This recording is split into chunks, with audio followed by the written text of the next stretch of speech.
Alhamdulillah kita telah melalui puasa yang ke-21 dan tarawih ke-22. Ada kelompok lain juga yang puasanya sudah 22 dan tarawih 23.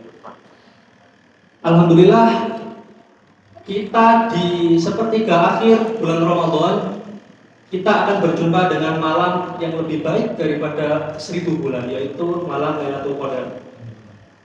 Nabi Muhammad tidak pernah sekalipun menunjukkan secara pasti kapan sih Lailatul Qadar itu, nggak pernah. Hanya saja Nabi Muhammad memberikan ciri-ciri kapan Lailatul Qadar itu. Yang pertama ciri-cirinya, Lailatul Qadar itu ada di sepertiga terakhir bulan Ramadan. Itu berarti Lailatul Qadar berada di tanggal 20 sampai 30 bulan Ramadan, di antara 10 hari terakhir itu. Itu ciri-ciri yang pertama. Yang kedua, malam Lailatul Qadar jatuh pada malam ganjil. Nah, itu berarti malam Lailatul Qadar bisa jadi malam ke-21, malam ke-23, 25, 27 ataupun malam ke-29. Oleh karena itu, marilah kita bersama-sama mendekatkan diri kepada Allah melalui qiyamul lail, qiraatul Quran dan lain sebagainya, agar kita meraih keutamaan daripada malam Lailatul Qadar yang dikatakan lebih baik daripada 1000 bulan. Allahumma sholli ala Muhammad. Hadirin wal hadirat rahimakumullah. Ada satu kutipan yang bagi saya menarik. Mungkin jamaah seringkali mendengar kutipan ini, yaitu al-jannatu mushtaqatun ila arba'ati nafarin. Surga itu rindu terhadap 4 orang, terhadap 4 golongan. Jadi tidak hanya masuk surga, tapi surga merindukan 4 orang ini. Pengen banget surga itu ketemu sama 4 orang itu. Siapakah itu? Siapakah 4 golongan itu? Yang pertama, talil Quran, orang yang gemar membaca Al-Quran.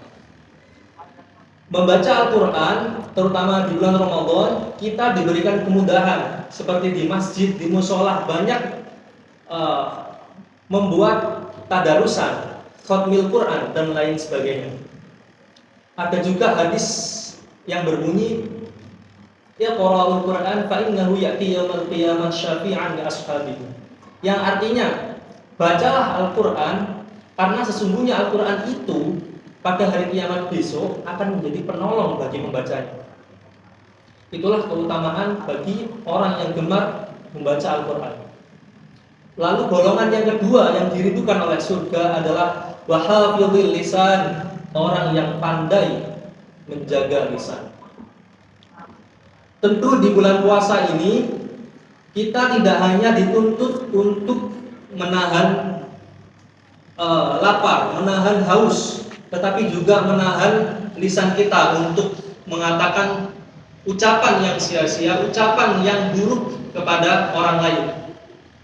Karena ada satu ungkapan, salamatul insan fi hifdzil lisan, selamatnya manusia itu tergantung bagaimana dia menjaga lisannya.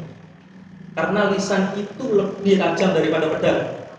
Ketika orang terluka, terkena pisau, dia akan sembuh beberapa hari. Kalau hatinya yang terluka karena ucapan, sembuhnya tidak dapat diperkirakan kapan selesainya. Itu golongan yang kedua. Yang ketiga, golongan yang dirindukan oleh surga adalah wa mut'imul ji'an, orang yang memberikan makan kepada orang yang lapar. Tentu orang yang sedang berpuasa pastikan merasa lapar, merasa haus.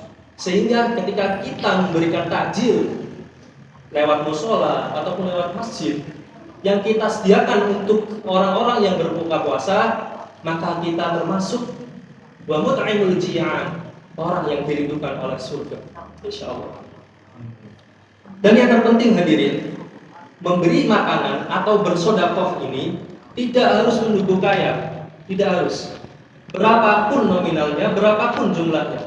Misal, jenengan punya uang 5.000, silakan diberikan OT-OT 5, taruh ke mushola.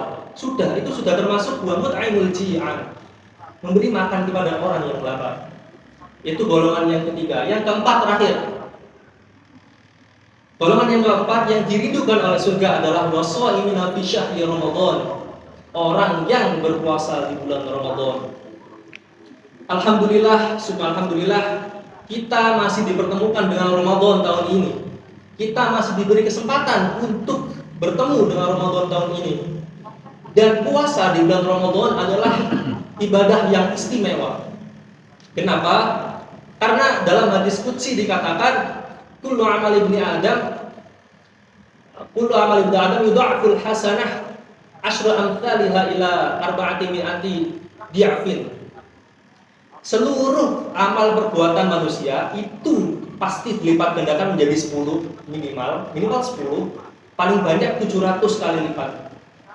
Lalu lanjutannya illa shaum, kecuali puasa. Kalau puasa fa innahu li wa ana ajzi bihi, kata Allah. Kata Allah, karena puasa itu untukku dan aku akan membalasnya secara langsung. Allahumma sholli ala Muhammad. Itulah 4 orang yang dirindukan oleh surga. Masih ingat Bapak Ibu? Yang pertama tadi apa? Yang pertama, ya orang yang gemar membaca Al-Quran. Yang kedua, menjaga lisan. Yang menjaga lisan, masya Allah. Yang ketiga, memberi makan kepada orang yang lapar. Yang memberikan makan kepada orang yang lapar. Yang terakhir, yang keempat, orang yang berpuasa di bulan Ramadan. Semoga kita termasuk daripada 4 golongan yang dirindukan surga itu. Sekian yang dapat saya sampaikan, kurang lebihnya mohon maaf. Ana urid wa tadrid, wallahu a'lam bima yurid. Wassalamualaikum warahmatullahi wabarakatuh.